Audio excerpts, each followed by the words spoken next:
Salut et bienvenue à toi. Aujourd'hui on va parler du GMK67. Pour ce clavier j'ai prévu des switches linéaires KTT Kang White avec une force d'activation de 45 grammes. On va maintenant passer au déballage du clavier.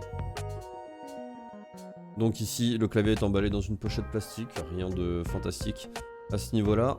On va retrouver ici une petite notice sur laquelle personnellement j'ai rien vu d'extraordinaire à part les raccourcis qui vont permettre de gérer le RGB et encore bon, moi je l'utilise pas vraiment, je vous avoue que le RGB reste éteint en général.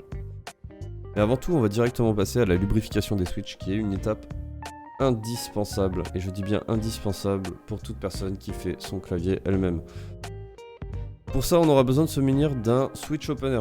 Ici on a deux faces qui correspondent à deux compatibilités de switch différentes. Vous allez placer votre switch à l'intérieur comme ceci. Une petite pression. Et le tour est joué.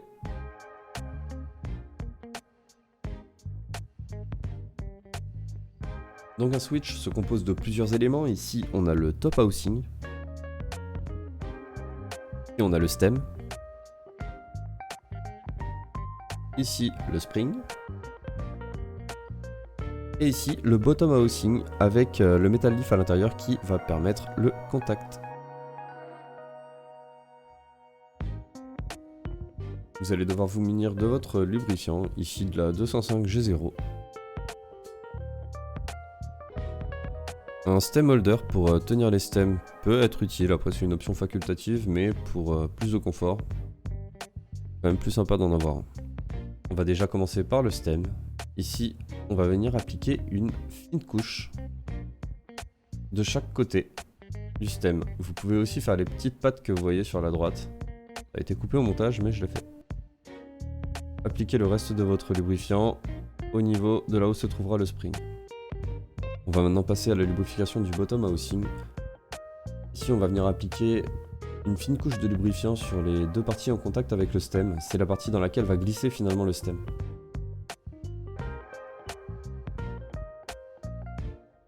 Sur la metal leaf aussi, les deux petites parties qui seront en contact, et on n'oublie pas l'endroit où va se loger le spring.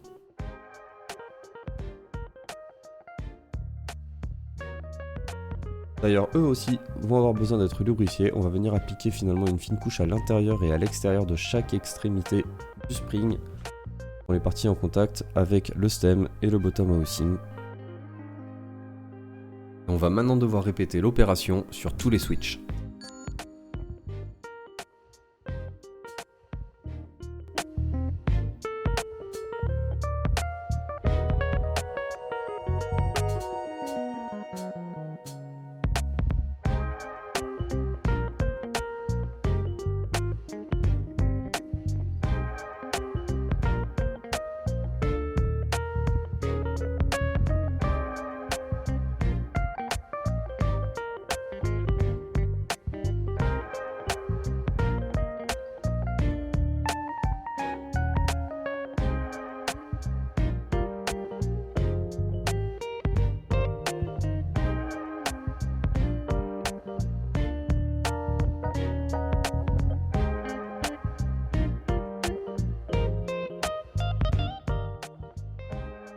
Ok, une fois ceci fait, on va pouvoir reprendre notre clavier. Derrière, vous y trouverez une prise USB-C, un switch Mac Windows, ici un switch pour les différents types de connexions et le dongle. Pour les connexions, on a du Bluetooth, du 2,4 GHz avec le dongle et bien sûr du filaire. On va commencer par dévisser la plate. Alors on aurait très bien pu enlever la case avant. La case est en plastique.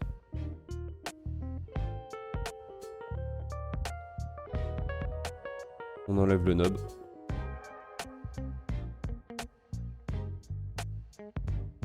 Alors je vous cache pas que pour enlever la partie supérieure de la case, ça a été assez compliqué. J'ai eu beaucoup de mal, je m'y suis pris avec un petit tournevis plat pour essayer de déclipser une première languette, et ça n'a pas été simple. Vous me direz dans les commentaires si vous avez trouvé une meilleure solution.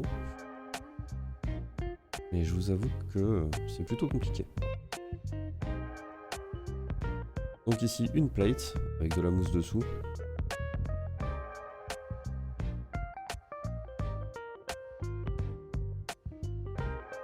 On va commencer par débrancher le PCB.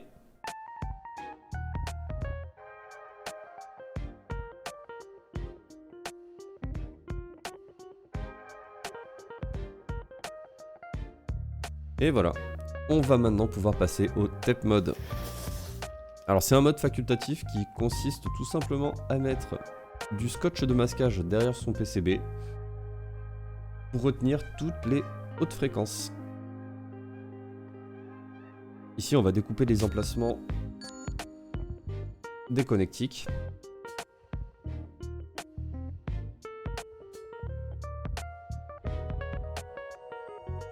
Et on va venir placer correctement son scotch de masquage derrière le PCB.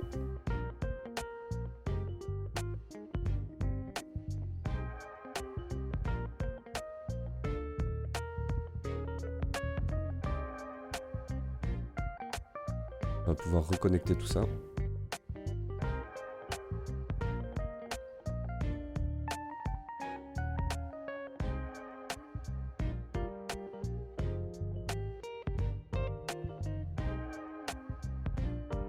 On va maintenant passer à la lubrification des stabiliseurs.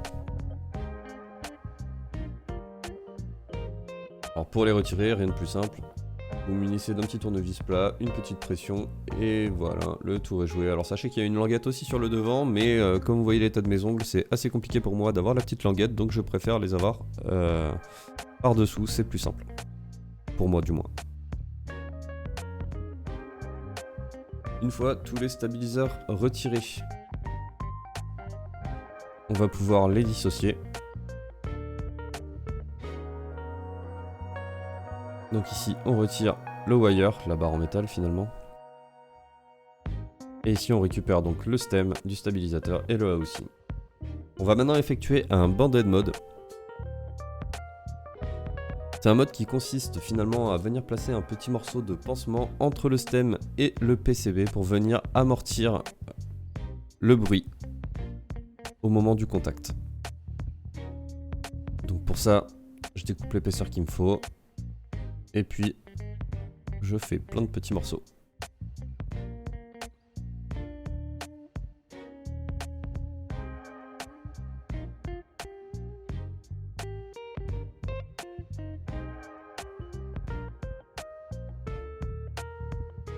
Et là, je vais venir appliquer un petit bout d'adhésif sur toutes les parties qui seront en contact avec les stems des stabiliseurs.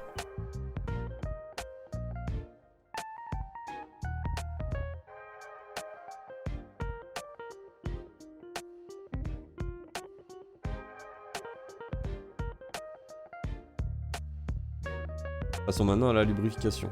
Pour le housing, je vais venir appliquer une fine couche, encore une fois, à l'intérieur, pour éviter les frottements avec le stem. On n'oublie pas l'endroit où passe le wire. On va ensuite lubrifier le stem.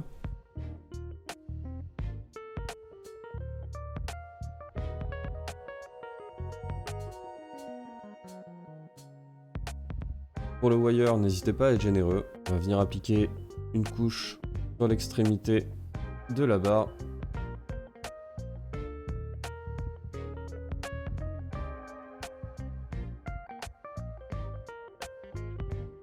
Et pour remonter tout ça, on remet le stem à l'intérieur du housing et on vient insérer le wire en prenant soin de prendre le stem avec. Et puis on va pouvoir appuyer jusqu'à entendre le petit clic. Vous faites ça pour tous les stabiliseurs. Ici pour le remettre, rien de plus simple. Vous faites passer d'abord le wire à l'intérieur de la plate et vous venez clipser.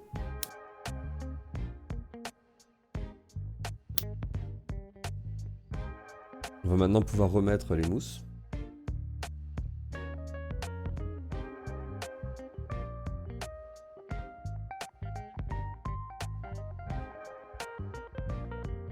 Avant de tout remonter, n'hésitez pas quand même à tester toutes les touches avec les stabiliseurs, on sait jamais qu'il y a un problème.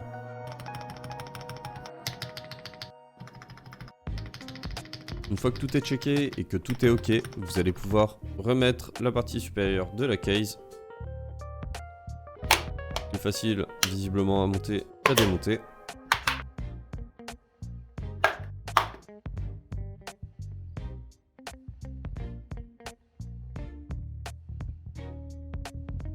On va maintenant pouvoir insérer tous les switches qu'on avait préalablement lubrifiés et ajouter aussi les keycaps. Vous verrez que dans mon cas, les keycaps sont en AZERTY FR. Sachez qu'il est tout à fait possible d'en trouver. Je vous mettrai un lien dans la description qui répertorie tous les keycaps AZERTY disponibles. Et je vous laisse maintenant avec le sound test.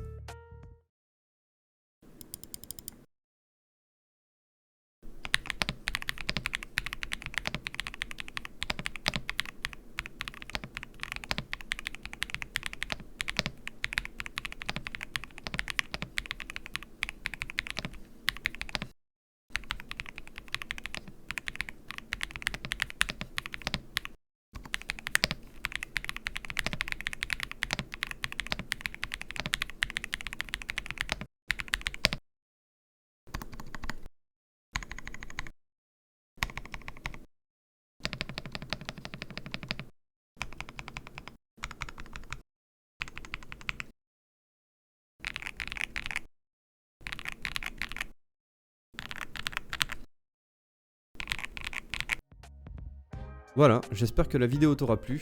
Tu retrouveras tous les liens utiles dans la description.